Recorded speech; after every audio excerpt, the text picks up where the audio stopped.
ದಲಿತರದ್ದು ಎಷ್ಟೋ ಮರ್ಡರ್ಗಳಾಗ್ತವೆ, ಜೀವನ ಹೋಗ್ತದೆ. ಯಾವ ಥರ ಸ್ಟ್ರೈಕ್ ಮಾಡಿದಾರ, ಯಾವ ಥರ ಬಾಯಿ ತೆಗೆದಿದಾರ, ಎಷ್ಟೋ ತಾಯಿ ತಂದಿನ ಮರ್ಡರ್ ಮಾಡಿದವ್ರು ಈ ಜಗತ್ತಿನಲ್ಲಿ. ಅಂಥ ದುಷ್ಟರಿಗೆಲ್ಲ ಬಲಿ ಹಾಕಬೇಕು. ನಾನು ಅದನ್ನ ಯಾಕೆ ಹೇಳ್ತೀನಿ ಅಂದರೆ, ಅಂಥ ದುಷ್ಟರು ಎಲ್ಲ ಕಡೆ ಇದ್ದಾರೆ, ಎಲ್ಲ ನಮೂನಿ ದುಷ್ಟರು ಇದ್ದಾರೆ.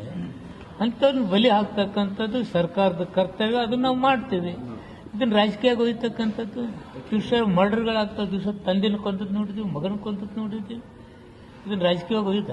ಈಗ ಹೆಸರುಗಳ ಜೊತೆಗೆ ಪ್ರೊಟೆಸ್ಟ್ ಮಾಡಿ ಅವರು ರಾಜಕೀಯ ಇಲ್ಲ, ರಾಜಕಾರಣ ಎಲ್ಲದರಾಗೂ ರಾಜಕಾರಣ. ಅವರು ಇಂಥ ಸಣ್ಣತನದ ರಾಜಕಾರಣಗಳಿಂದ ಅವರು ಹೊರಗೆ ಬರದೇ ಇದ್ರೆ ಜನ ಅವ್ರಿಗೆ ಪಟ್ಟಕ್ಕೆ ಸರ್, ಈಗ ಅಂಬೇಡ್ಕರ್ಗೆ ಅವಮಾನ ಮಾಡಿಕೊಡ್ತಂತೆ ಕಾಂಗ್ರೆಸ್ ಏನೆಲ್ಲ ಮಾಡಿದೆ ಅನ್ನೋ ಬಗ್ಗೆ ಪುಸ್ತಕ ಬಿಡುತ್ತೆ ಏಳಿಗೆ ಬಿಚ್ಚಿಟ್ಟಿದ್ದಾರೆ ಬಿಜೆಪಿ ಅವರು. ಏನು ಮಾಡಿದ್ವಿ ನಾವು? ಜನಪರವಾಗಿ ಸಂವಿಧಾನ ತಿದ್ದುಪಡಿ ಮಾಡೋಕೆ ಅವಕಾಶ ಇತ್ತು, ನಾವು ಮಾಡಿದ್ದೀವಿ.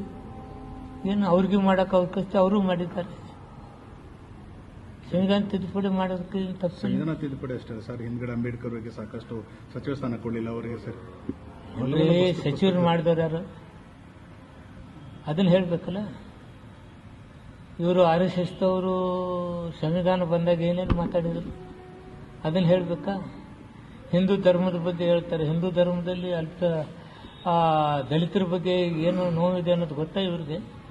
ನಾ ಹಿಂದೂ ಅಂತ ನಾನು ಇವತ್ತು ಮಂದಿರದಲ್ಲಿ ಹೊರಗಡೆ ಇರ್ತಕ್ಕಂಥದ್ದು ಎಷ್ಟೋ ಜನಗಳು ಇವತ್ತು ನಮ್ಮ ಮುಂದೆ ಇದ್ದಾರೆ.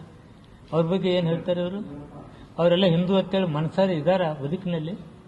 ಎಷ್ಟು ನೋವು ಅನುಭವಿಸ್ತಾರೆ ಗೊತ್ತಾ? ಅದ್ರ ಬಗ್ಗೆ ಇವತ್ತು ಏನಾದ್ರು ಇವ್ರ ಕಾರ್ಯಕ್ರಮಗಳದಾವ? ಇವರು ಎಲ್ಲ ಮಾಡ್ತಕ್ಕಂಥ ಅವಾಂತರಗಳು ಜನ ವಿರೋಧಿ ಕಾರ್ಯಕ್ರಮಗಳದಾವ.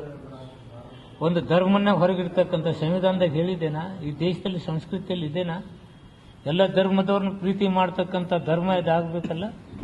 ಮಾನವರನ್ನಾಗೆ ಕಾಣಬೇಕಾದಂಥ ಧರ್ಮ ನಮಗೆ ಬೇಕಲ್ಲ.